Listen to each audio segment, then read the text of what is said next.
Ready. All right. So, hi. For the What's video up, brother? listeners, you can see us.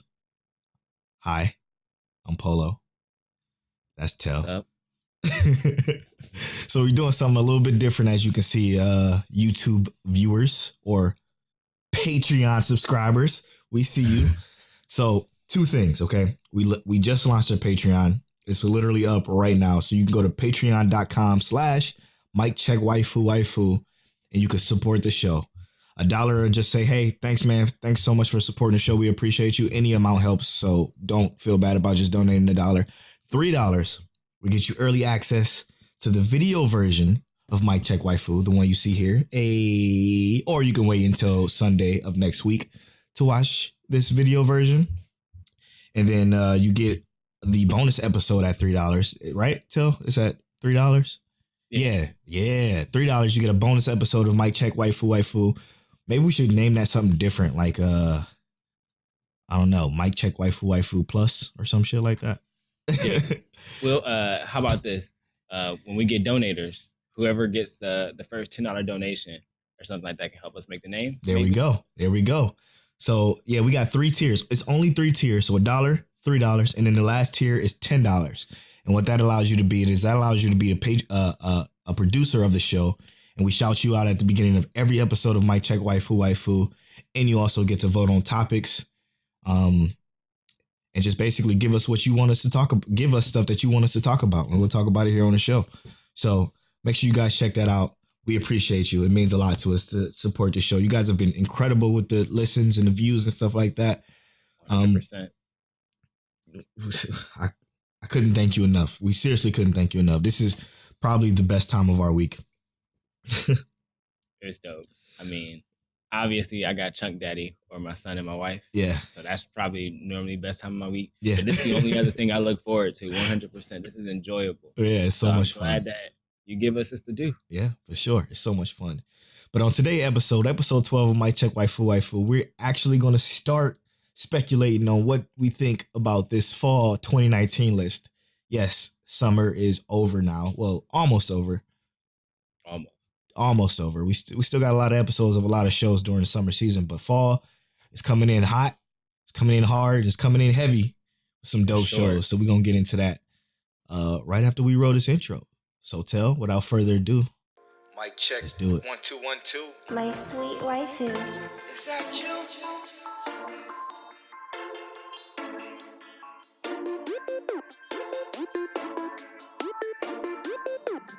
One way or another.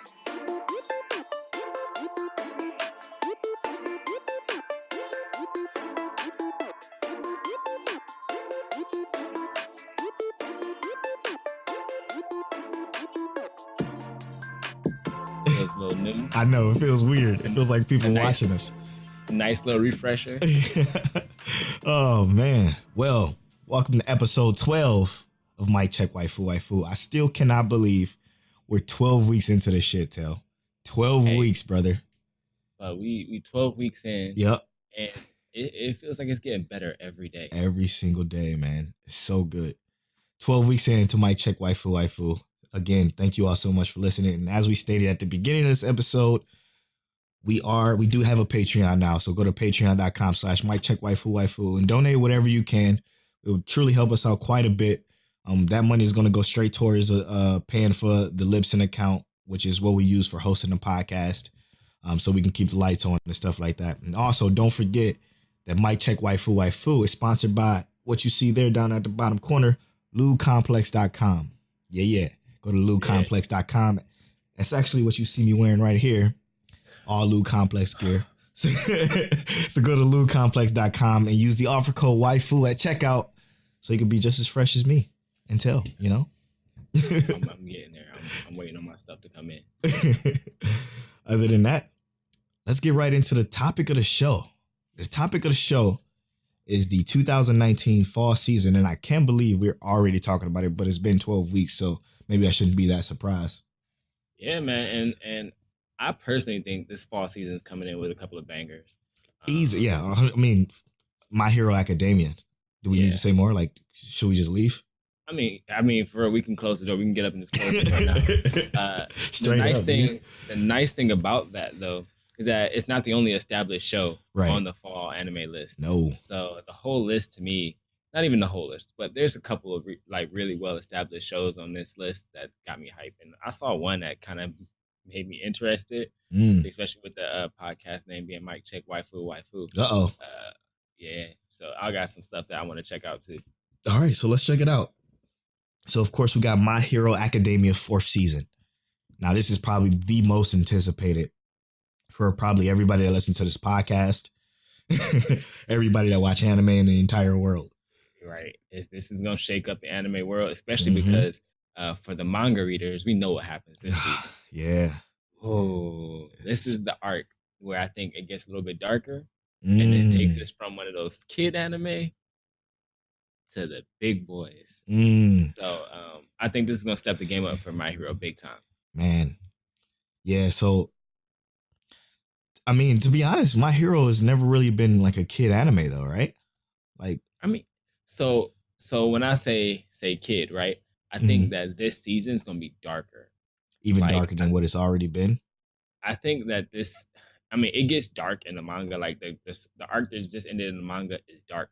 Yeah. But this is gonna be, I think, like this is the first time we see anything truly like somebody might lose their life. Oh shit! God damn it! That makes me sad. Spoilers. Yeah, no spoilers. Man. Oh, my. I can already feel it. I don't even read the manga and I can feel it. I can feel him slipping away from my grips. Like I can feel him hitting the Mr. Stark, I don't feel so good. Right. Getting dusted. Except that's All Might saying it. All Might. Yeah. Deku, I don't feel so good. And he getting dusted away. Young Midoriya. Oh, young Midoriya. You know what I love about My Hero? What I hope for My Hero? I think, if I remember correctly, the dubs and the subs came out at the same time. If I remember correctly, like they did with Fire Force. I do think it was a simulcast. Okay, perfect. It wasn't at first, but when it blew up, it was simulcast. Yeah, so I'm hoping it's going to be the same thing for that. You know what I like about the dubs? My boy. Motion. Well, no, my boy Vegeta is the voice of All Might. Like, how perfect is that, dude? Yeah. How perfect is that? Let's be real. Goku's voice is, it's alright. Yeah. It's alright. In English and Japanese, it's alright. But Vegeta's voice always been on point. Yeah. I think in both series, like English and Japanese, Vegeta's voice always better than Goku's for sure. His voice matches All Might so perfectly too, because it's more of the heroic way, so it's like more emphatic, more enthusiastic. Yeah. Yeah, the deeper, raspier voice. Yep. Sounds like a seasoned veteran hero, you know? Mm-hmm. I can't wait for that. Most anticipated, obviously, is going to be My Hero 4th season, right? Like, we don't even need to. Yeah, for sure. I think that's going to be top of the list for everybody. Yeah. Number one. Even our people who don't like My Hero, which I don't understand it. I don't understand how there's people out there that don't like My Hero? It's a couple. A couple. I'm not mad. I'm just disappointed. It'd be like that sometimes. I would have to say, though, Shokugeki no Soma or Food Wars. Food Wars 4th season. Yeah. Away. Hey. I like me some food. This is actually one that my personal waifu at home watches with me. Oh, okay. And, right. She don't like the clothes popping off, but the food is good. Clothes? See, I still haven't even started this one yet. So I got 3 whole seasons I can watch, and they're all dubbed too. So and it's so good though. It really is. It's like this is actually a really good anime. I started reading the manga for this one because it was so good. And it's about food. Yeah. All about food.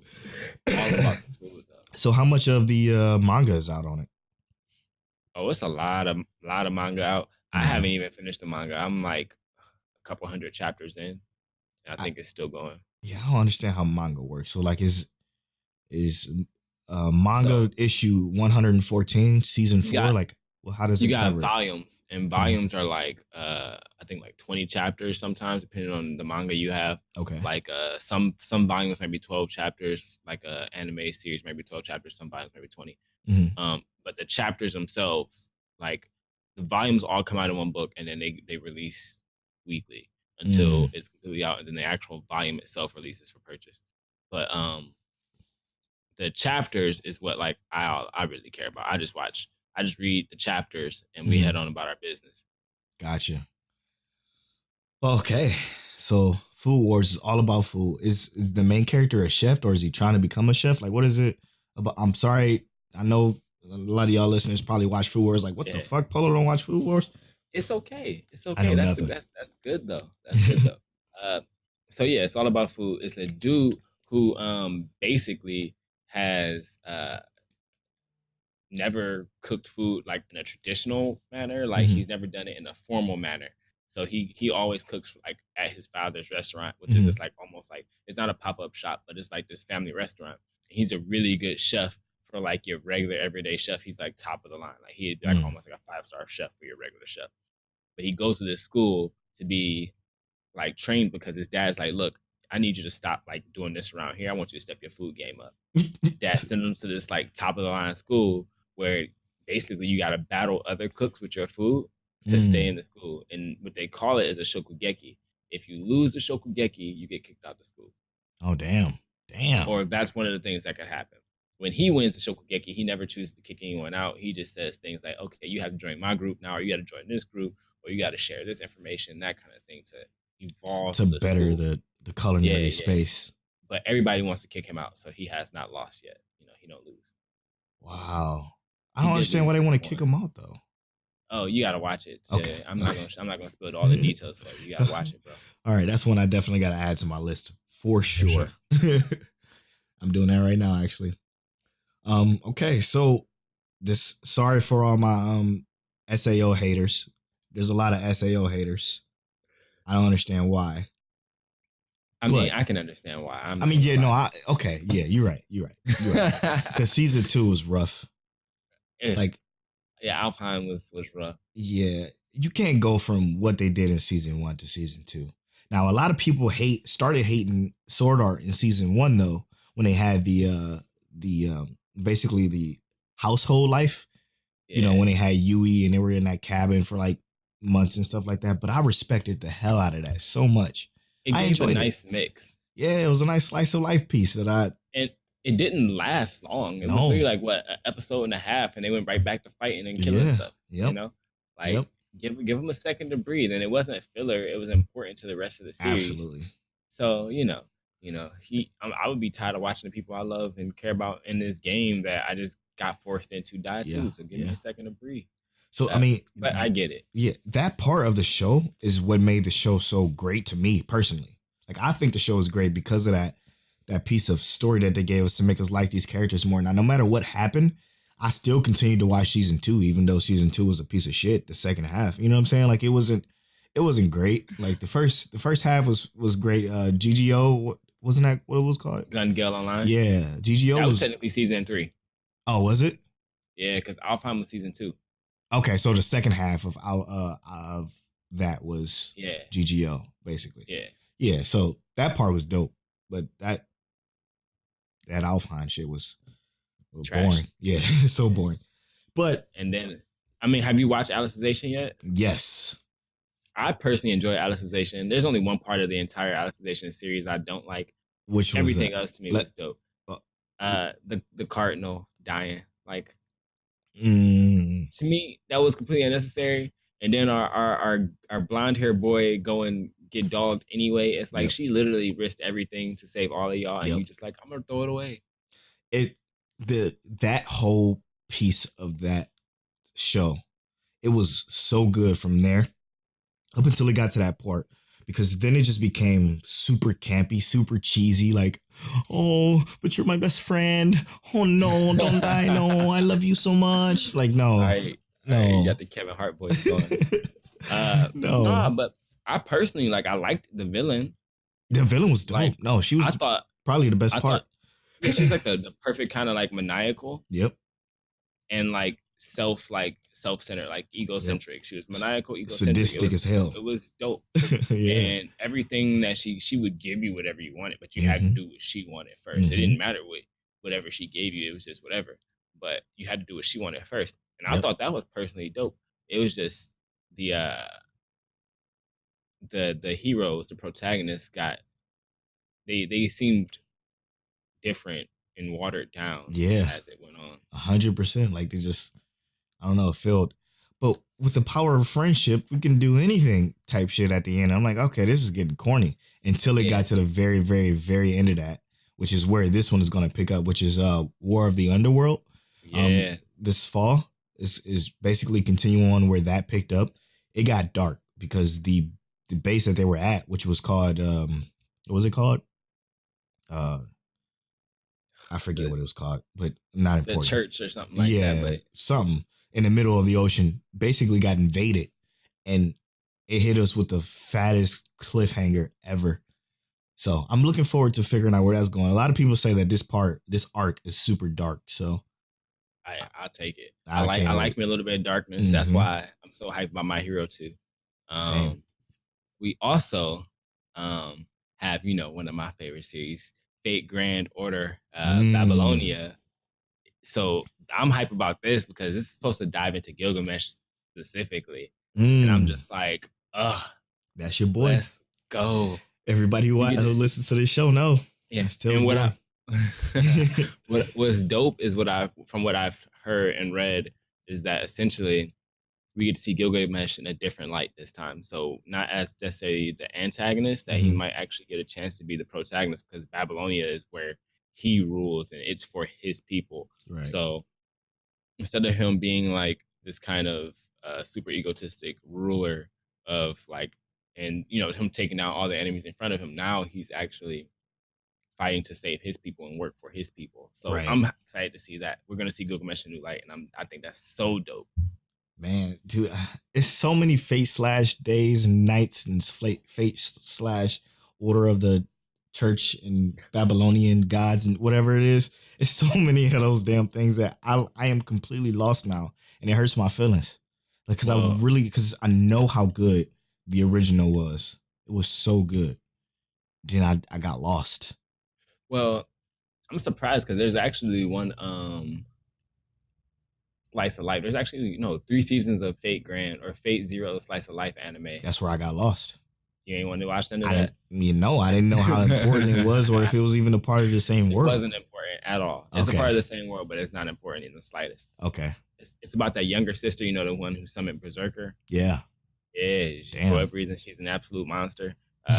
Yeah, absolutely. But I did want to say my boy Jacob just went to Dragon Con in Atlanta, and a dude was dressed up as Iskander there, or Alexander the Great. And I'm just like, yo, that cosplay was dope, Jacob. Killing it, yeah. Let me see some more of those cosplay, bro. Or post them in the group. Post them in the group. So, one I'm super excited about, and I know my older brother is too. Man, 7 Deadly Sins is coming out with another season. Holy shit. Now, now, this is what Netflix, they made a mistake on Netflix. Well, they didn't really make a mistake. They kind of came out with, what was it, the 3rd season? It was super piecemeal, right? Like they had 4 episodes, and then I watched the 4 episodes, and then they came out with the rest later.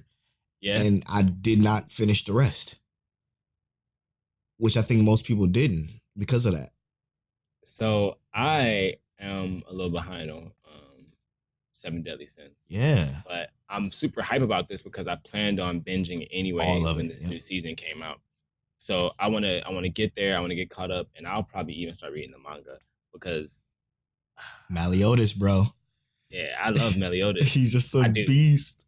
But I also love Bond. Like, to me, like, Bond would be my favorite character, and the only reason he would be my favorite is because, one, he siphons everybody's power. I love those characters in general. And then he lives forever. I like the when he want to live forever, he just do. I forget her name. The giant chick. She's cool. Yeah, the Terra chick. Yep. She's real cool. I like her a lot. But 7 Deadly Sins is one a lot of people is looking forward to. Waifu? Yeah, 100%. Yeah, no. Well, the main chick is the waifu. Like she's. You can only pick one for your fall draft waifu chick. Shit. Damn it. Yeah, it'll probably be. All right, we're gonna say that for when that draft come up. That's what I thought. Why don't we just move on to the next one, which is something I'm super excited for because it's It's a psychological, which we haven't had a lot of this summer I already know season. what you're about to say. So you say Yeah, Psycho. yeah. Psycho Pass 3, brother. I did not think Psycho Pass 3 was getting a third season, but it looks like it has a different main character. Yeah, I didn't know it was getting a third season either until I checked this list a couple days ago, and I was like, "Yo, that's gonna be dope." That's exciting.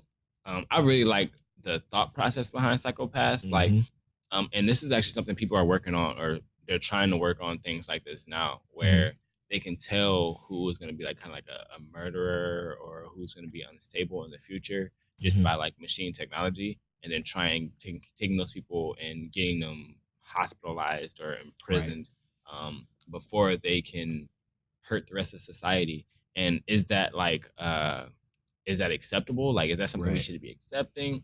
Do people not have the flexibility to change? Or is it the outside sources that change them? And I like Psycho Pass in general. It's a good series. It's so sick. But I can't wait to see this other main protagonist though. It looks like it's a guy this time. Yeah, which is interesting because I love that chick. She was dope. Well, she might still be in it. We don't know yet, do we? That's a good point. Yeah, she might be his commander or something like that. Or she might just be walking past. We would pay attention to the background. Right. I don't even know if you want to go into any of these other ones. I do. I know when you don't want to go into, but I certainly want to go into, because I know you don't like mecha anime. But your boy, I'm excited for Zoids Wild Zero. They are coming out with a new season. You're a hater. They come out with a new season. October 4th, I think it is. It's gonna be Zoids, and I'm super extra stoked. People in the group stoked. So this is gonna be one I'm gonna watch. That's gonna be on my like Zoids? top 5 watch list. Yes, bro. You didn't like Zoids? How could you not like Zoids? That's the only thing okay. It's the only mecha anime I did Zero like was the Zoids. But like I didn't think Zoids was still a thing. Man, like Zoids always been a thing. I even played the Zoids game. Huh. Well, I remember not the new one. Game. Not the new one. I'm talking about like we in America. Japan always keeps Zoids popping. I guess that's a good point. It's like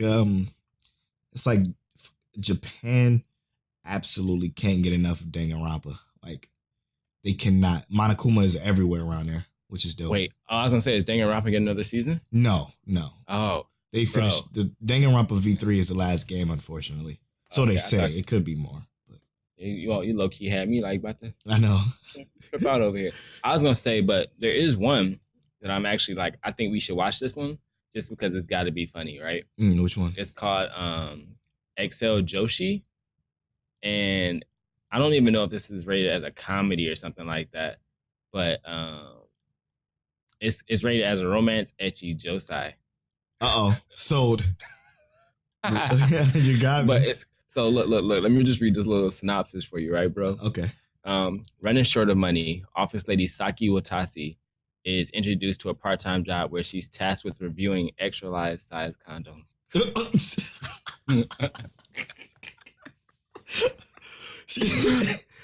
So wait, she has to do what? Yeah, that's her job, right? And while receiving an escort home after a night of drinking, Saki's demon boss Keisuke Sudo notices that she's carrying a large quantity of condoms. And once Saki explains her circumstances, Keisuke reveals that he is XL size. Oh no! So I'm just like, gorilla, huh? Oh man! Look, low key, we gotta watch this one. It debuts October 7th, bro. I'm down. I'm so at 1 a.m. in Tokyo, so it's not for the kids in Tokyo. I don't even know where we're gonna watch this at. Me either. Does it even come on Crunchyroll? Is that even allowed? Oh no, wait. Actually, it's gonna be on standard TV and it's gonna be on YouTube. Oh, YouTube. Yeah, which is wild. But I think that's only gonna be airing in Japan, so we're gonna have to watch it somewhere else. Oh, okay, gotcha. You know what one that interests me in this fall list though? What you looking at? I kind of like. See, it says mystery, psychological, supernatural, but this one called Pet. this is interesting. There That are was one people. I What's up? that was one I looked at, but I wasn't sure about it. I don't understand it at all. But I saw the cover and I kind of read the synopsis, a little bit of it. But I don't know. It kind of had me going. It says there are people who can get into people's mind and control their memories. This is this is power. This power is used to eradicate mysteries and cases, or worse, to assassinate to assassinate. The potential of the said power is strong enough that it is able to destroy people's minds. However, it can backfire and eat up at their own heart. To counter this, to counter it, chains are used to lock and protect each other's weak and dangerous heart from the one's growing fear and disdain. They're consequently called as a pet. Like, what? You mean to tell me that this is something that is people that can go in people's minds and control their memories, and then that power is used to eradicate mysteries and cases, or worse, they can use it to assassinate people. That show sounds like it got a bunch of potential. Yeah. This might be our Astro Lost in Space a fall. Well, so no, it won't be Astro Lost in Space, because Astro Lost in Space we ain't know nothing about. We gave Astro Lost in Space the boot at the beginning. But that's what that one that's actually caught my eye. Yeah, I was gonna say we was more hyped for Demon Lord retry. Yeah, Astro Lost in Space. I can't believe we were. What a mistake. I know, bro. I know. I can't believe it either. We're not gonna tell nobody that. Only the 400 some unique downloads we got. What else? What else catch your eye on this list? So the only other one, I had a couple other ones. So like, I know you don't. I'm not gonna say I know. I don't think you really like sports anime. Nope, I don't. But there was Ahiro no Sora, which is a basketball anime, and I really liked Kuriko's basketball. I posted a video of their like final play in the group page, and it got actually a lot of likes and a lot of views. So a lot of people didn't even know that was an anime. I know our boy Terry, he's like, no, I'm gonna have to check that one out. Setsuya. Oh, okay. Yeah, he's gonna check that one out. But the only other one other than that was Azure Lane, which is actually based on a mobile game for your cell phone. And the game itself, and I'm pretty sure Polo gonna like this one. The game itself is entirely made up of waifus. Yes. Wait, time out. Let me check something real quick, because Polo might already have it on his phone. He got the game. Didn't even know the anime was coming. No, I did not. No, that's no, that's not it. Okay, well, I thought I did. Yeah, it's literally just like a game where everyone is made up of like ships and they battle each other.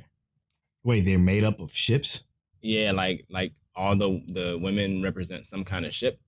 Oh, okay. They fight the other team of ships and stuff like that. That sounds dope, actually. Yeah, so we're gonna see how good it is. It's gonna have all of Polo's waifus that he could ever want. Oh man. Let's see here. What else we got on this list? It's pretty dope. I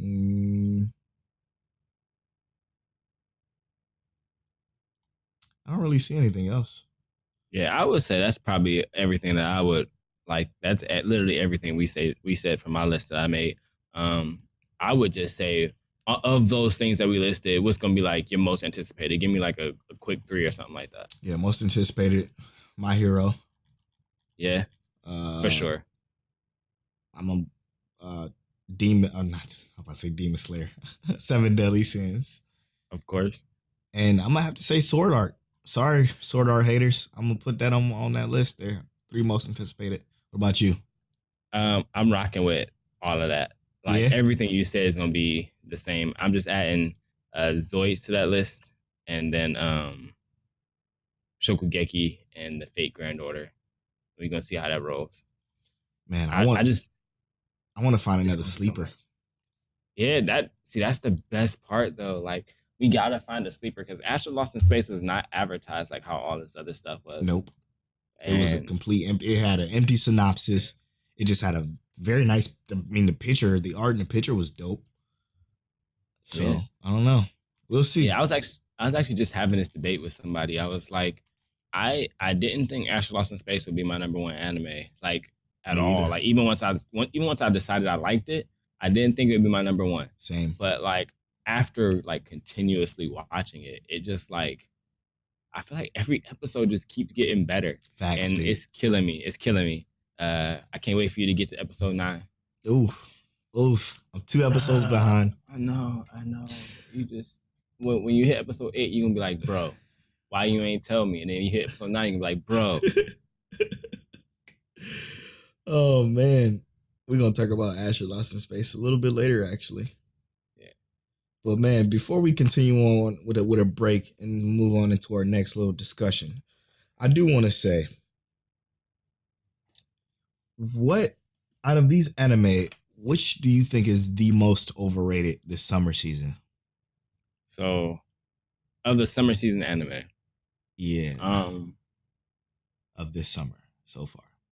So I'm probably actually going to agree with you on this one. It's probably going to end up being like Dr. Stone. 100%. But I really like Dr. Stone though. That's the thing. It's like I like Dr. Stone.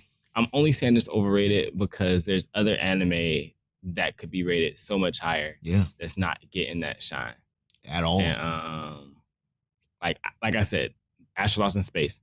It's not rated as high as that. Demon Slayer. Demon Slayer is just barely above it. It feels like Fire Force is not rated as high as Dr. Stone. And I think all of those are way better. But I think let's look at Demon Lord Retry. Let's see what they hitting for. It's terrible. Okay, good. It's like a 6 something. Okay. But as long as that's the case, because Demon Lord Retry, I feel like it shouldn't even been on the list. Like I would say that's overrated for even being rated. Overrated for being rated. Yeah, like why does it have a 6.1? I need to see reviews. I need to see who's lying. Nobody's out here lying. 6 is about right. Maybe even a little bit less than that. Maybe a 5.5 or something. But the fact that Asher Lost in Space is extremely close to Demon Lord Retry in rating is blasphemy. It's blasphemy. It's not really close though. No. What Demon Lord Retry is a 6.21. Asher Lost in Space is 7.68. Oh, okay. It moved up. Like what we looking at for Asher Lost in Space is that it is it's a different genre, and I think people want something with more action, but it's like they go into Asher Lost in Space thinking, oh, this might be some like I was thinking when I think I might have said this is probably gonna be some kind of mech anime when I first saw it. Same. And it has nothing to do with that. Nope. At all. Oh, man. And it's just too good. Too good. What do you think is, well, I mean, I guess we said the most underrated. Yeah, we said that. We clearly talked about the most underrated. We already talked about that one. So let's go into all time then. Most underrated anime of all time? Yes. What does Montel feel is the most underrated anime of all time? Chivalry of a Failed Knight. Oh, easy. Damn. Easy. Good one. Easy.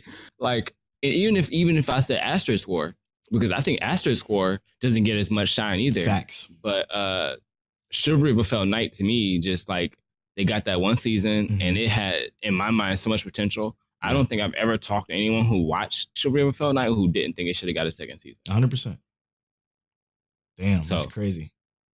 That's my number one most underrated, because everything else I feel like, I mean, what, Shin-Chan? Maybe. I mean, I think I'm gonna have to say, for me,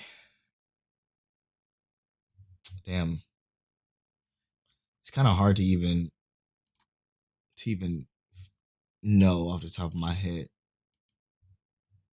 I would say Clannad, but that may be properly rated, like, because everybody that watched it feels the same way I do. Like, it's just way too good.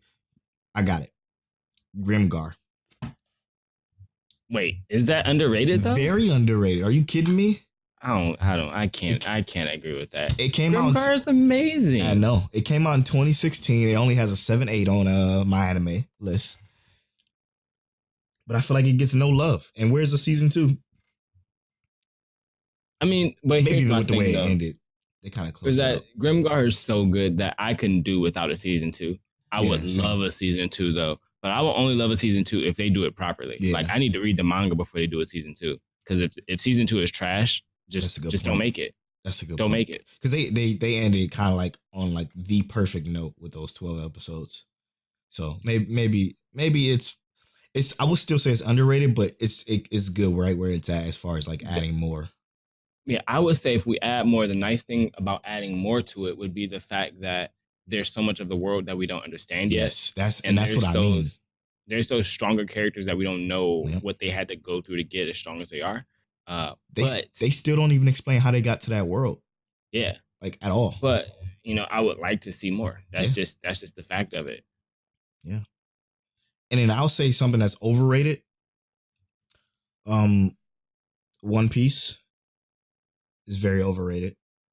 It doesn't deserve 6 million episodes. And Goblin Slayer. I think Goblin Slayer is good, but it should not be rated higher than Chivalry of a Failed Knight. Even Astro Lost in Space, Fire Force. It shouldn't be rated over any of that, which I don't think it is actually.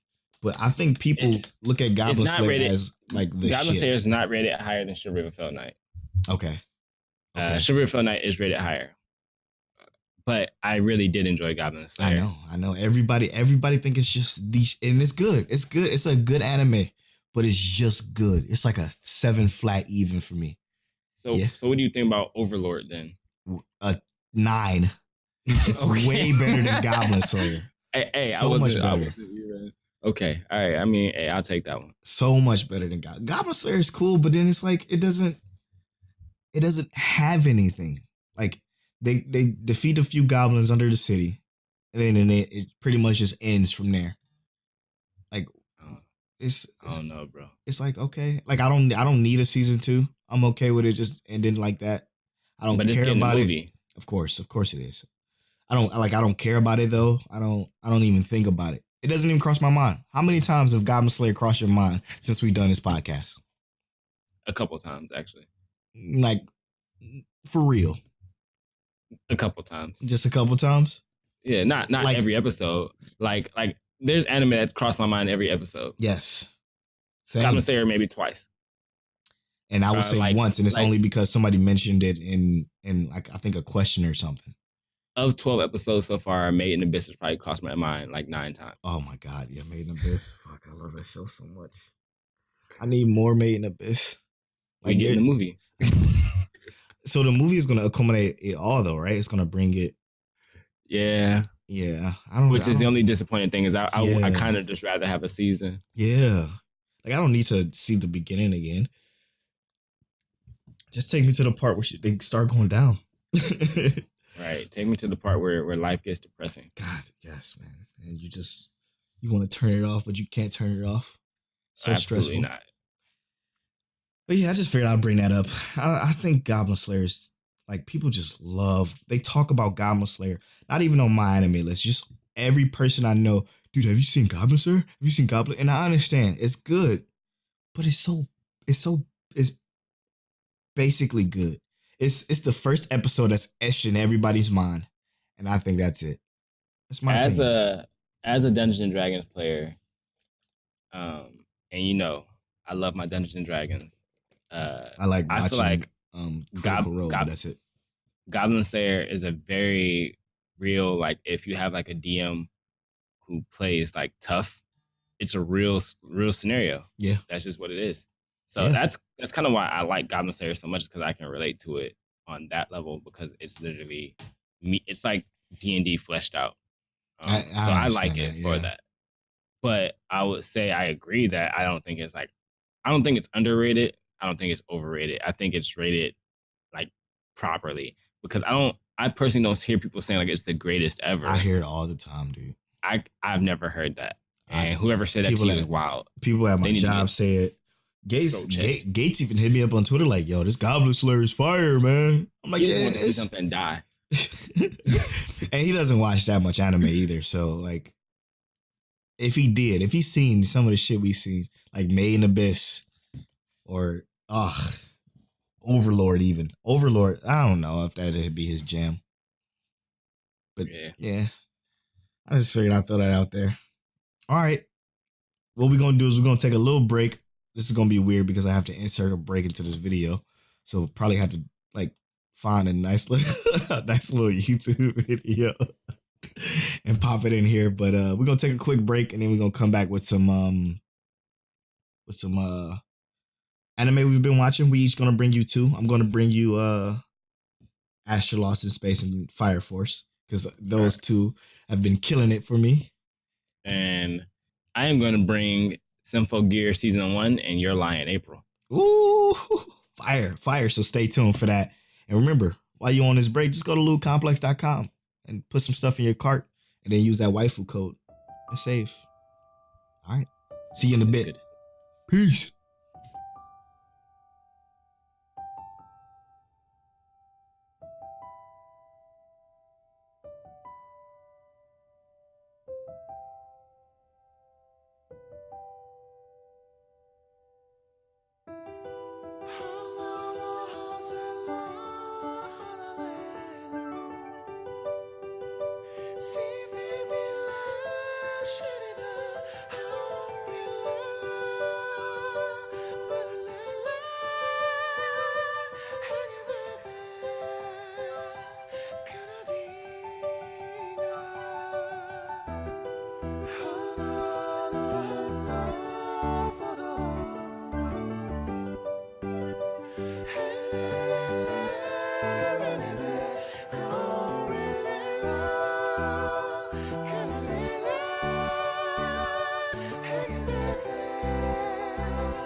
Hey,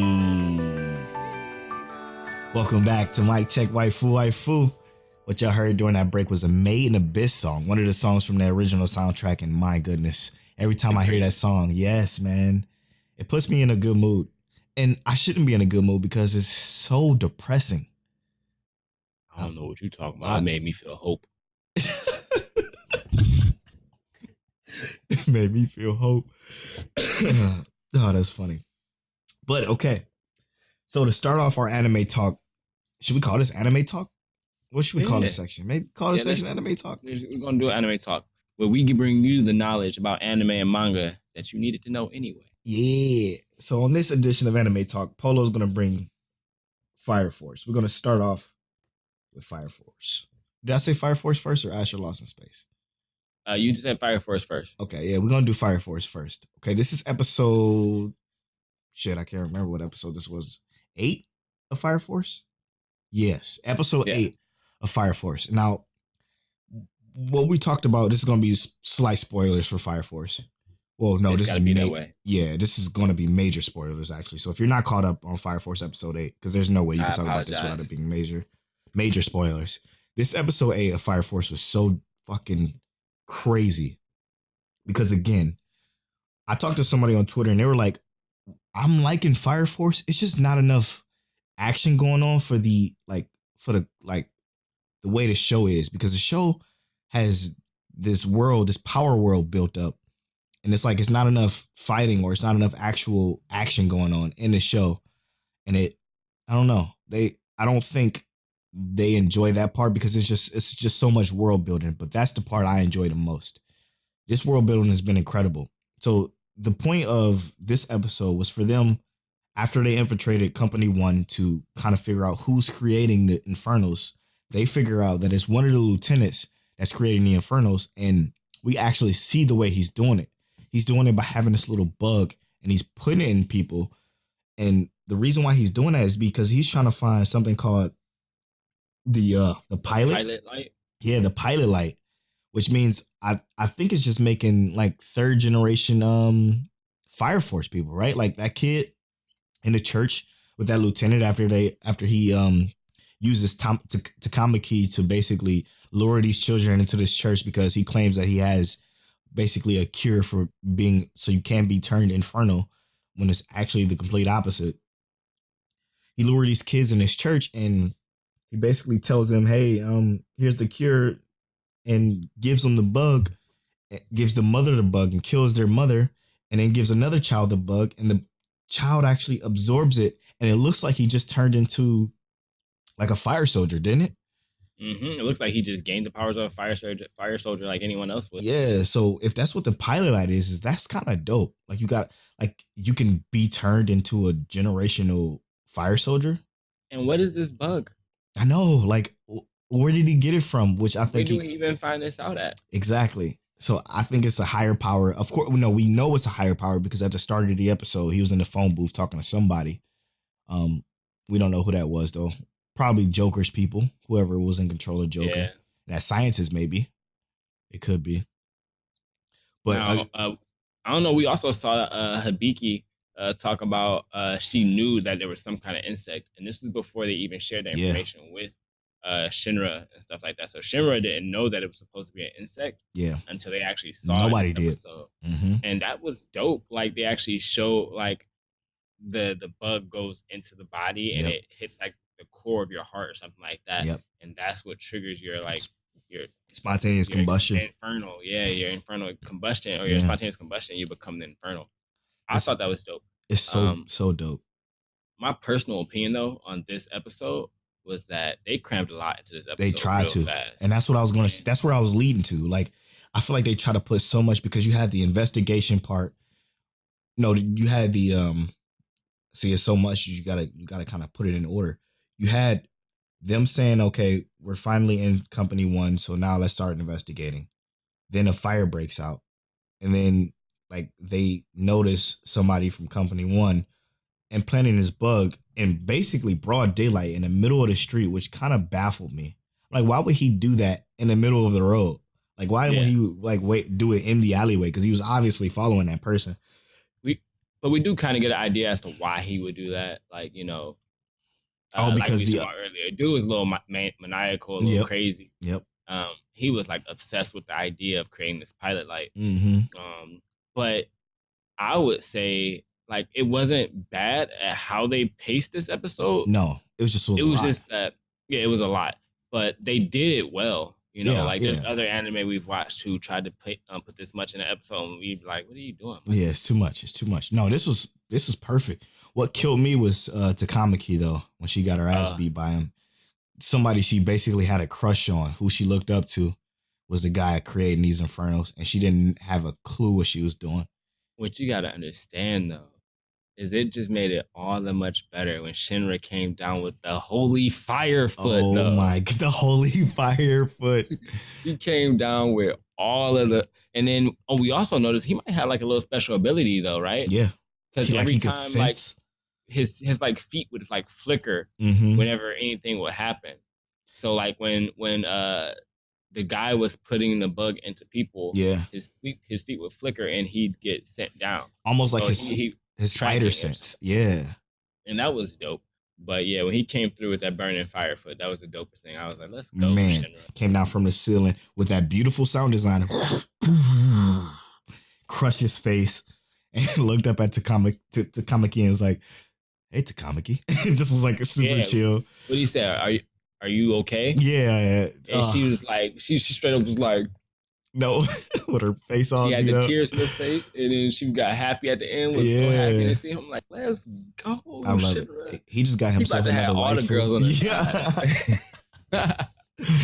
He just got another waifu. Ding, ding, ding, gang, another waifu. Right. Man, that's Polo's business right there. Yeah. I love this episode. Again, it was a lot to it. And again, the show is doing so well with building a world. Not that much fighting, not as much action as I thought it was going to be, with some where like they have powers. You expect, when people have powers, you expect it to be a fight every episode. And that's not been the case, which it's kind of cool. It's not necessary, though. No, it's a different way of storytelling, and I appreciate it a lot. I do. All right. That's it for Fire Force. What you got for us, Till? So, this is one that was recommended to me by Polo. Hey. As many of you may know, I'm not a big slice of life guy. But Polo recommended to me that I watch Your Lie in April with my wife. And together, my wife and I watched maybe 12 or 13 episodes. And at that point, I was like, nah, fuck this shit. I ain't got time to wait. I got to finish it. You left. Nah, what y'all got to understand is I'm a married man. Yeah. And that gets you cussed out and put on the couch sometimes. But I took that chance for y'all. Now, Your Lie in April is entirely too good as well. Yeah. So I'm looking at my anime list, and it's rated well. It's a top 29 in popularity, number 23 in rank. Mm-hmm. For a reason. Yeah. Rated at an 8.85, which I completely can take that ranking. I was talking to a coworker of mine about this anime, and the best part about it in general was the fact that it's called Your Lie in April. And through the entire show, we don't even know what the lie is. And part of the lie, we get the closest idea of the lie, like early on in the anime. Do we want to go full spoilers on this, or are we going to toss this in the recommend? I think it's recommended. I think it's recommended in general. But what I'm gonna say is, this is an anime about a boy who is a pianist. He's a musician, right? He meets another girl who's she's a violinist and she's a musician. And this boy has gone through great trauma. He basically has PTSD, where his mother passed away, and he has to overcome that PTSD to, regain his status as a pianist, because this boy is like one of the best pianists they've ever seen in Japan. That kind of deal. He's like basically famous, well known. What makes this kind of one of those things that draws you in is that, like, once you really kind of get to, like, I'll say probably like the 6th, 7th episode, you kind of see that you see the guy changing, you see evolution, and you're like, oh no, I got to keep watching. And I would say 10 out of 10, you got to watch this. like for sure. Highly recommended. Even if you're not like a action, and like if you only like action anime, watch this. Sit down at home with your personal waifu, with your baby, and you turn this on and you watch it. Couldn't agree more. Like this. Couldn't agree more. As you were talking, I started remembering what was going on, and man, if my wife wasn't next to me, I would have cried. But I can't. You can cry in front of your wife, man. Like I said, I can't look like a punk in front of my wife. She will never see me cry over nothing like that. What if we outside and somebody acting crazy? I can't act like that in front of my wife. I gotta make That's sure different, though. I'm not. That's soft. different. I know. But no, Your Lie in April, great anime. I actually think it should be rated better than 8.85. 100%. My anime list people is just, it's whatever to them. But it's the world. Not only is it such a great story, but again, the way they animate their playing is so intriguing. It's beautiful. It's literally beautiful. Yeah, and I will say that it's CGI, and I love the CGI. No, it's perfect because it blends. It blends and then well. they do the blend of CGI to like regular like hand drawn animation. They do it so well that when it goes to like the scenes where they do the like extravagant backdrops and it looks super like intricate and nice, it just flows very well. It flows with the music. It's like artistry. There's like I swear there was like one scene where it was like 5 minutes of them just not talking and just music playing. I'm just like, I'm okay with this. Yeah, it's sick, man. It's art. It's just art. Highly recommend it. We're gonna call that the recommend of this anime talk. For sure. My next one is the number one anime of the summer. It's probably gonna crack my top 5 list of all time. We're gonna have to revisit our top 5 of all time eventually, but Astro Lost in Space is up there. Man, episode 7. Episode 7. I need a refresher on this one. I got you. Don't worry. Episode 7 starts off with them on a ship. Yep. They're on a ship. They're making their way to another planet to recover some food and some water. We pretty much got the gist of what this show is about, right? They get to this planet. Now, the thing with this planet is you make sure you guys subscribe to our Patreon and watch the video version of this podcast early. But the thing with this planet is you have a sun, right? My fist is the sun for the video watchers. My fist is the sun. The planet does not rotate on this axis and it goes around the sun, which means that one half of the planet is completely dark all the time. And then the other half has all sunlight. So one half is extremely hot and it's always daytime. And the other half is cold and frozen and dark and scary and dreary. But the Astro crew figure out that there's, a place where they can land, where they can get the best of both worlds at the equator, which was a more vertical equator, right? Yeah, because it was which is more of a vertical equator. It was just around the entire thing, and that was where it was cool or whatever the most optimal temperature was. Exactly, most optimal temperature. When they go to land in that particular area, we figure out that there's fucking crazy ass like bug animal things, and there's this plant that gives an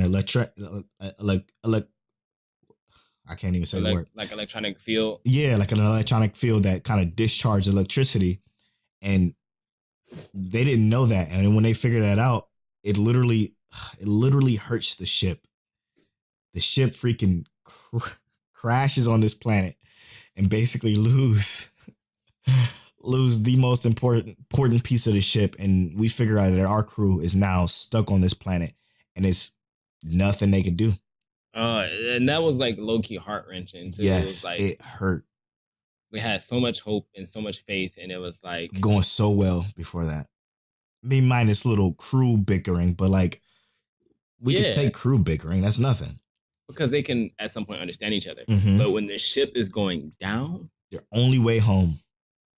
And they've been traveling for almost like 90 days or something at this point. Mm-hmm. So it's almost been 3 months since they've been away from their families. They've been having to survive on their own. These are teenagers, dude. Mm-hmm. I think this is like their first year in high school or something like that.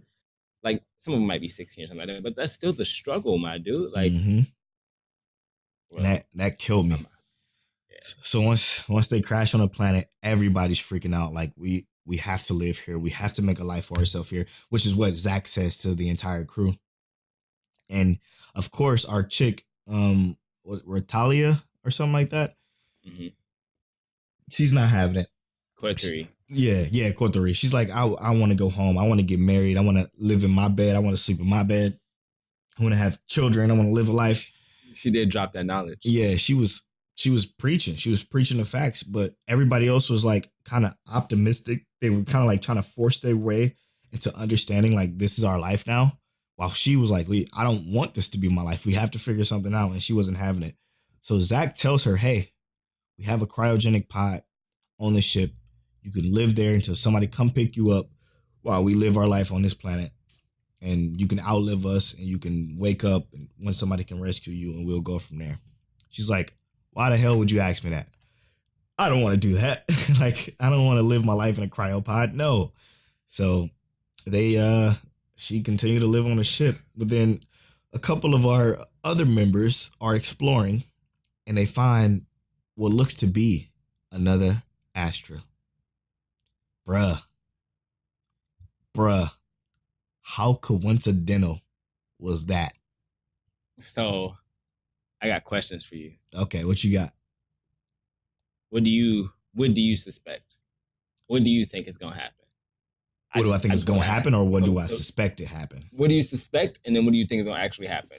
What I suspect happened is somebody did the exact same thing to that Astra as they're doing to our Astra. So I think a group of people, this is their way of eliminating people, was using that ball, vacuuming it out in space, and then apparently that crew did the exact same thing our crew did and say, look, we have to try to survive this. So maybe it was a couple of different crews. Like, for example, like the ship that they have now could have been a different crew. And then the ship that crashed could have been an even different crew of just like, it's just a group of people trying to kill certain people for whatever reason we don't know yet. But that's what I think is happening. So they find they find the ship in outer space, and they get lucky enough to crash on this planet, just like the other crew probably did. And what's crazy is that once they explore that ship, that other ship that they find the same one cryopod chamber that they had with somebody actually sleeping in it. And it was a lady who was probably a child at the time she got lost, but grew into this lady in this cryopod, which I didn't think. No, she was already an adult. No, cryopods, you don't. That's the whole point, and you don't age, and you don't age, right? Yeah. Okay, so she was already an adult. So damn, that's crazy. So basically, they wake her up, and then that's the end of the episode. But holy shit, dude! Like, what I think is going to happen is she's going to join. They're going to obviously put the two pieces of the ship together and get back into space. But then she's going to know some secrets that our crew know nothing about. And then hopefully, I can't wait. Hopefully share that with them and they figure it out. And then something's going to fall apart. I just know it. This anime is just entirely too good. Yeah, it's so good. It's like you got good much. and then you have all of the good. And that's what Ash Lost in Space is. It's just too good. It's too much good. It leaves me speechless after every episode. It does. It does. I just know in episode 8, it made me speculate something that I speculated in the beginning. Mm-hmm. And then episode 9, my speculations were like, uh-oh, you got to watch the video to understand what he's doing right now. But oh man, yeah, it's I don't know, man. I'm just hyped. I say this every episode. I'm super excited to hear what you have to say next week. Oh shit! Every time, it makes me feel better. I guess I got to keep bringing Astro Lost in Space to the anime talk, then. You got to. You ain't got a choice. This is what it is. #1 anime of the summer. Yeah, facts. All right, what's your second? All right, so like I said, I'm bringing Symphogear. Now, the reason I started watching Symphogear was because on my anime list, it is rated as one of the top 5 anime of the summer. And like I said, it was rated higher than some anime that we're talking about right now that we are considering, one of our top. Now, I watched season 1 of Symphogear, and season 1 is not rated as high as like the current season, but I didn't want to just jump into the current season and not know what's going on. Mm-hmm. But basically, this is a musical anime. And wait, a musical? Yeah, it's like all of the main characters sing, and the singing is what brings out their gear that they fight with. And basically, in the first episode, they're going to this concert. Mm-hmm. These 2 young girls, they go to this concert to see these 2 idols called the twin wings, or Zway wings, who are just 2 girls who sing together and perform as like idols. Okay. And their singing brings about this once a decade event where what happens is this, like, their creatures called noise, where if they touch humans, they just completely disintegrate and turn to ash. Ooh. Well, what happens is when the noise arises, the two girls their singing brings out their weapons and their power, and they go and fight the noise, and they're killing the noise and everything. Mm-hmm. Our main character Hibiki is completely like infatuated with the main girl. Wait, the that main was idol? singing. Yeah, the main Okay. idol who was singing, Mm-hmm. and she's like watching her in the stands, but everyone else is completely scattering, running, dying left and right, and Hibiki's just like, I don't want to move. I'm just gonna watch. And then the girl sees Hibiki standing there and kind of tells her, "You have to run now." And Hibiki starts to run. Mm-hmm. The noise is chasing her, and it knocks her down like with like gravel and rocks and stones falling from all over the place. And the girl does is like getting hurt and attacked by the noise, so she's getting hurt. So we have Hibiki getting hurt, and we have the main girl getting hurt. And basically, the main girl or the main idol singing has to pull out what is called her climax song.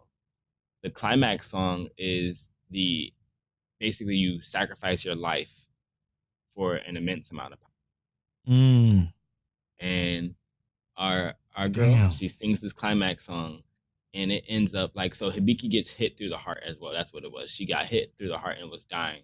The main girl stops Hibiki and says, "Just breathe, don't give up on life." Goes around, sings her climax song, kills all the noise in one gigantic blast. And what happens is the girl who does her climax song, she dies, but her gear gets lodged in Hibiki's heart and heals up her wounds. Wow. I thought like the first season is rated almost like accurate. It's 7.8 Mm-hmm. or 7.08. I think it's pretty accurate. It's not like the best thing I ever watched, but it was good enough to watch the entire time. Mm-hmm. If we had to like be nitpicky and look at all the details, sound design is by far one of the best things in this. That's what it's all about, is audio. Right. Yeah. The artwork was really good. It could have been better.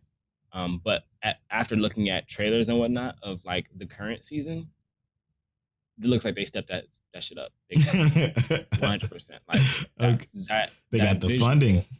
Yeah, visually was beautiful. And Damn. I mean, with like I said, with the current rating, it has to be good, right? Right. Like it's rated at like an 8 point something. Mm. So yeah. I'm that. Oof, I'm gonna have to watch that. Was that the first episode? Yeah, that was the first episode. Yeah, I'm definitely watching that shit. Holy cow. Yeah, and I am going to go back. Yeah, it's still rated. It's an 8.49. The current season is 8.49 with 13 episodes in. So I'm going to watch that, and we're gonna see what that's hitting for. Okay, yeah, I'm down. Oh, and like I said, that sounds so cool. It's literally not even a whole point behind One Piece, which is something. Like I said, people love One Piece. Maybe I'll watch One Piece one day and force myself through that trash. Anyway. Hey, I actually read One Piece. I haven't watched One Piece in years, but I read it. Anyway, let's go to probably my favorite part of the show. Could it be? It is time for the Demon Slayer recap review, brother. I thought it was time to do it. It's your turn, Yugi boy. So, man. So, Tel, would you please be able to do us the honors of the beautiful recap?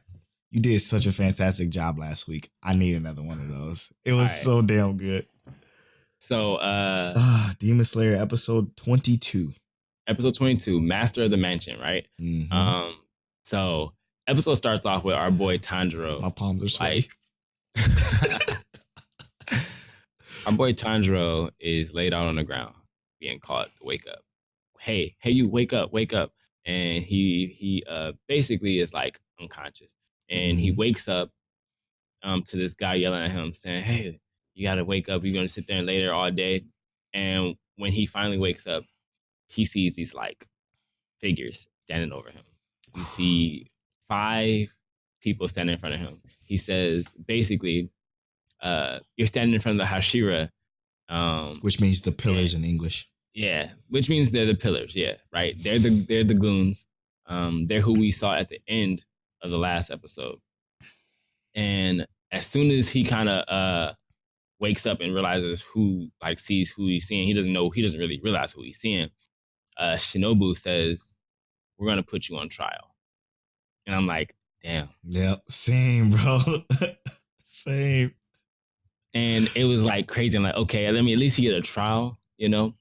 But as soon as Shinobu kind of, asked him to explain himself, the Flame Hashira, what's his name, Kyojuro Rengoku, oh, you know cuts their her names? off. And it's like, yeah, they said them in the video, in the episode. Oh shit, I don't remember. Yeah, so Kyojuro Rengoku, which he's the fire filler.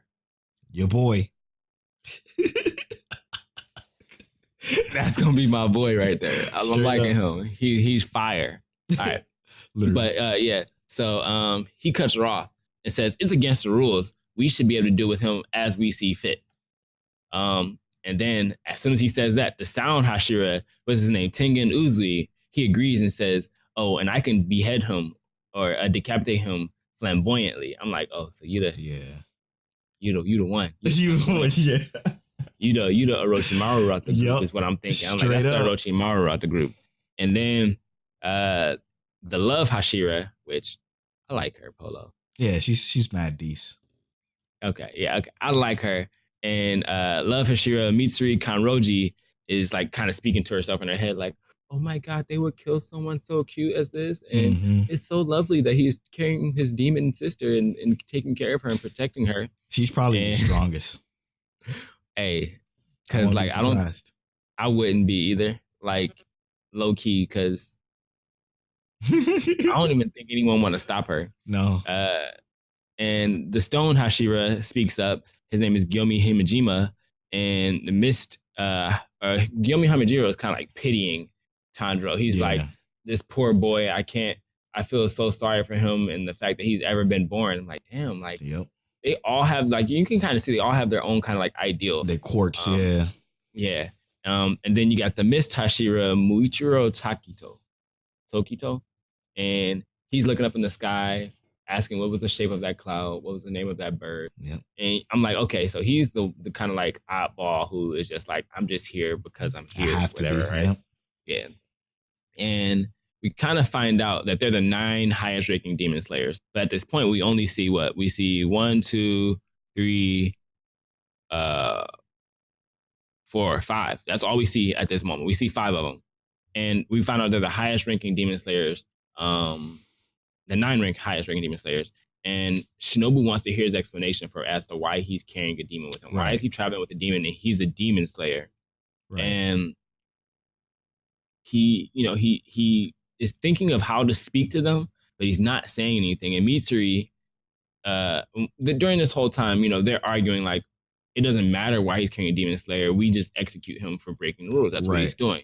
They're bickering and going back and forth with each other. And most of them are actually agreeing, except for, the Love and Shinobu. Shinobu saying we should wait and we have to put him on trial. Mitsuri says they should wait for Master until Master arrives. And then this is like kind of like one of my favorite parts. Not really my favorite part because it kind of pissed me off. But this is when the Wind Hashira, Sanimi Shinuzugawa? Okay, Shinuzugawa. When Hashira, or when Sanimi walks up, he has Nezuko's box in his hand. And he says, this is the moron slayer who's walking around with the demon in a box. And I'm like, oh, God. Yeah, it pissed me off so much. Oh my God, my dude. I can't believe you really carrying Nezuko like that. Oh. He stabs through the box. Stabs Nezuko through the shoulder. And I'm just like, bruh. Dude. I've physically cringed as I'm watching it.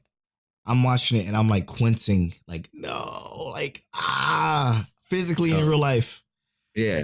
This whole time, Tanjiro is on the ground. And he's like being like as patient as he could possibly be. Because I'm sorry. Before that, our girl Shinobu had given Tanjiro some water because she realizes he had hurt in his jaw and couldn't speak very well. But she gave him some water with a painkiller in it. Mm-hmm. Well, at this point, our boy Tandro is full of energy because he like, you just stabbed my sister. Mm-hmm. And he says, anyone who hurts my sister is going to basically feel my wrath. Mm-hmm. He gets up and he runs straight for Sanemi.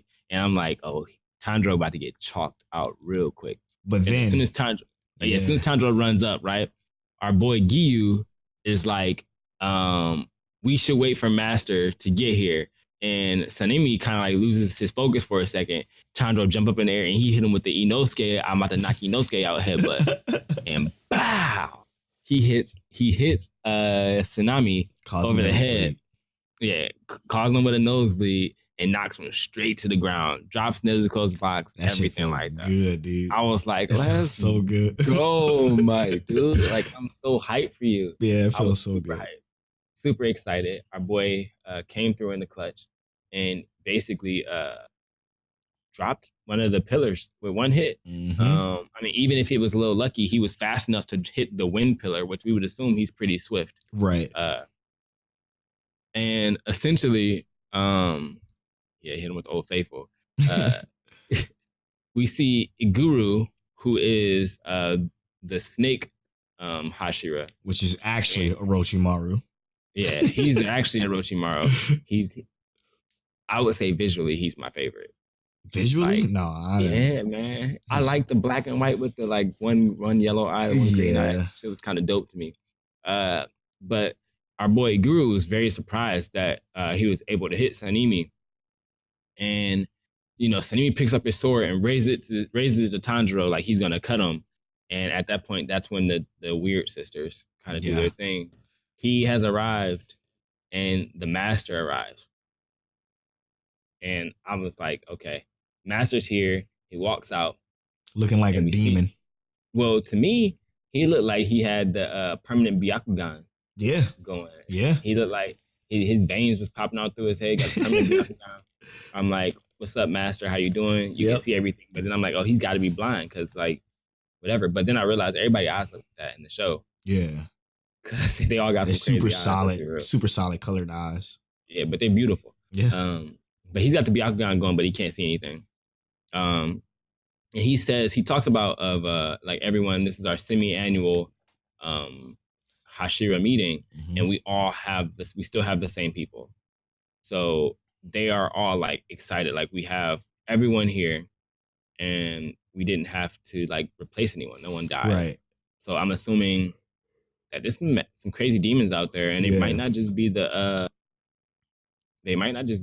12 main demons or 12 demon moons, because if these guys are like the pillars, they're the main strong guys and they're dying, and we saw how easy they took out Rui, right? There has to be some other demons out there who are ridiculous. One of the 12, more of the 12, I mean. Yeah, or even some that are above the 12 that are just been alive for a long time, because we can't assume that the Michael Jackson demons just been around forever. But no, they said he did, though. They said he was the one creating the demons. No, yeah, I mean, that's not what I mean. I mean, like, we got to assume that there's other demons other than the Michael Jackson demons. Oh, okay, gotcha. That's creating other demons, yeah.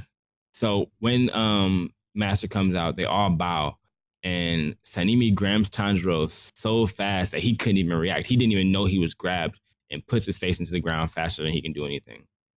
The Master tells everyone, look, I'm sorry for exciting you and getting you all your spirits all raised, but Tanjiro and Nezuko are to be accepted because I've accepted their condition and what they're going through, right?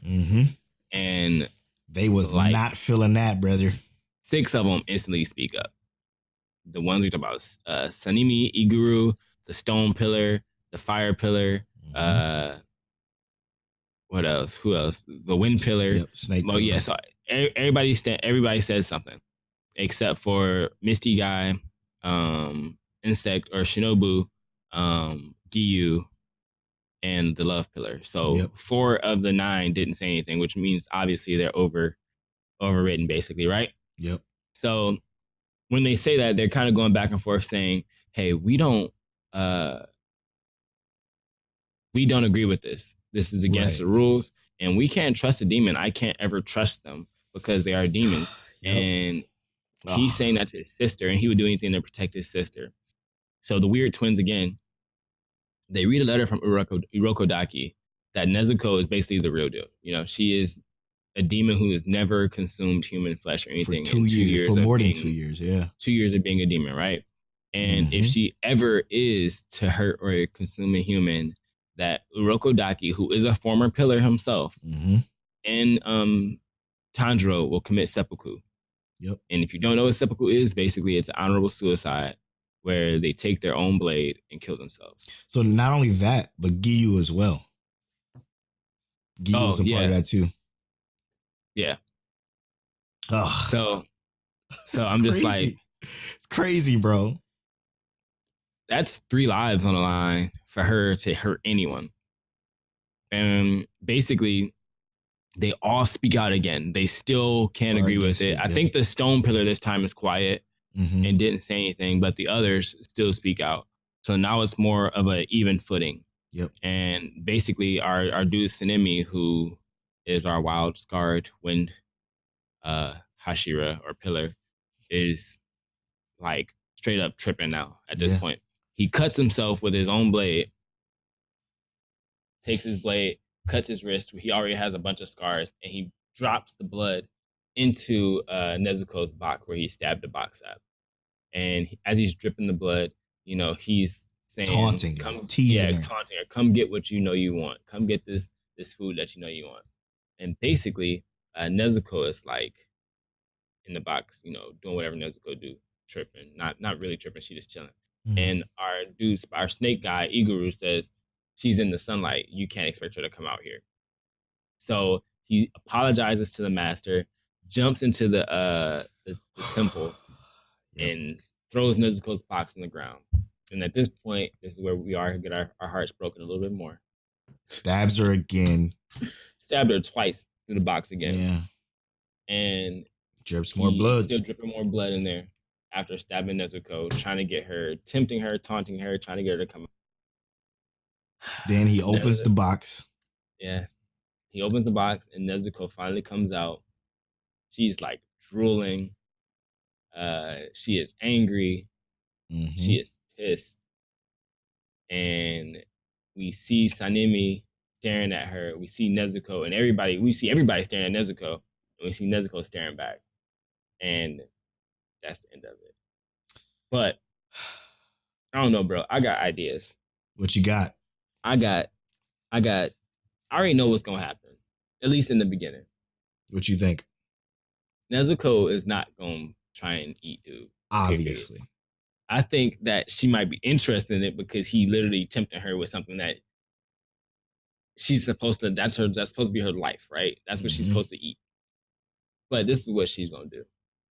She's gonna try and juke to the left, juke to the right, juke to the left. Or really that's not what's gonna happen. She's gonna see Tanjiro on the ground. Yep. And she's gonna see that Tanjiro's been hurt and is being hurt because Igoro got his arm in Tanjiro's back. Yep. She gonna see that and she's gonna go straight to that. And I think they're still gonna stop her. Well, she can't because of the sunlight, though.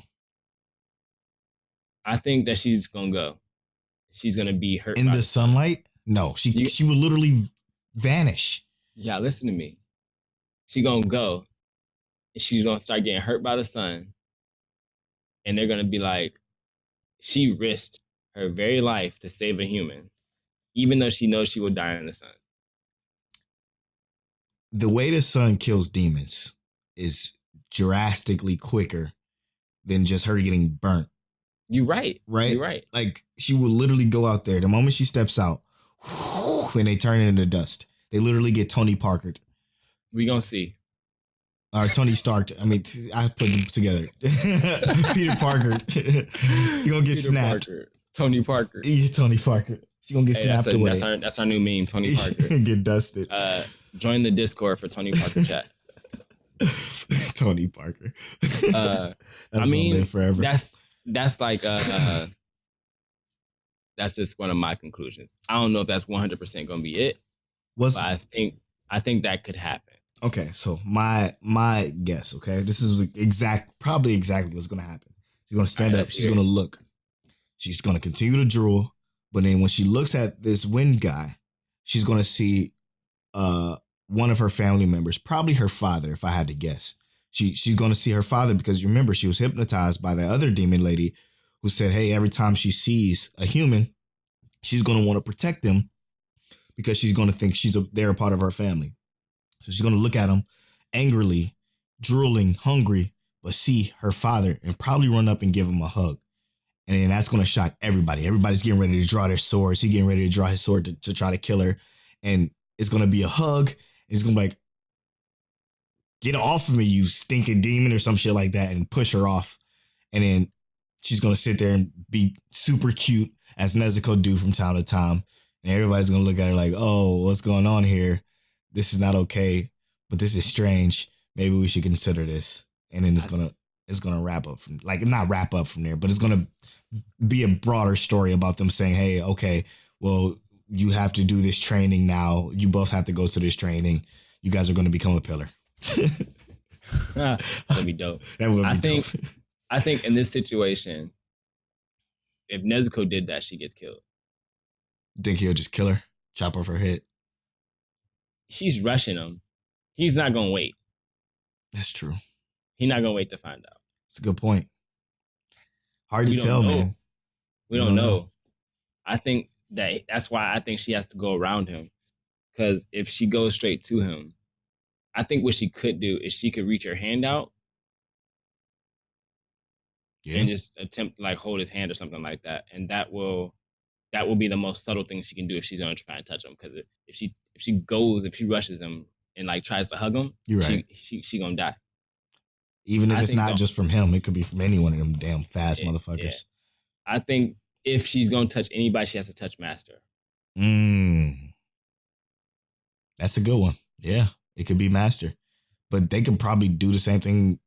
You know, they think she's gonna attack Master. Well, that's what I'm saying though. Is that, like, they're not gonna take a chance to get close to Master, and from what I see, I feel like them getting too close to him is like. Okay, hear me out. What if she does what I said, right? She goes at him or walk towards him, trying to give him a hug or some shit like that. Guy draws his sword, but the Master stops him. Like, he's like does a quick fucking step. We realize he's strong as hell too. He does a quick step and he stops him from drawing his sword. And she comes over and give him a hug. It could be. It could be. He could look like Tanjiro's little brother or something like that, like their little brother. Yep. Exactly. All right, look, send an email. Let us know what you think is going to happen in the next episode of Demon Slayer. Yeah, we will appreciate that. And if you write in and let us and give us your opinion on what's going to happen in the next episode of Demon Slayer, you could be entered in to win a $25 Amazon gift card brought to you by My Check Waifu, specifically Montel, who actually brought that out of his own pocket. So thank you, Montel. Shout out to you. Right. You're going to go into a random drawing, but you have to write into the show. You can just go to mikecheckwaifu.com/contact, or if you write on our Patreon page, you can be entered in the drawing over a $25 Amazon gift card. Easy. So easy. So you have to listen this far to even know that that's even an option. But if you do, we appreciate you. 100%.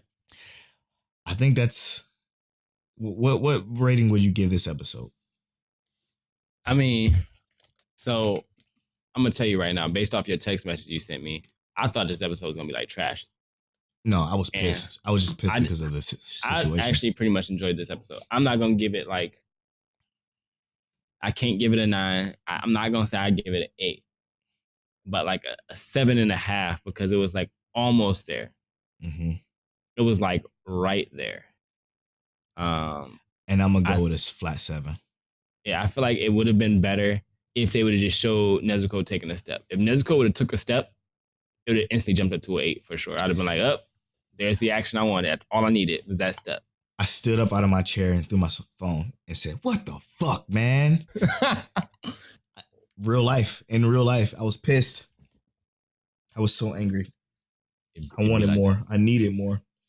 It'd be like that. So it was kind of a letdown in that sense, but I feel like it was a lot of...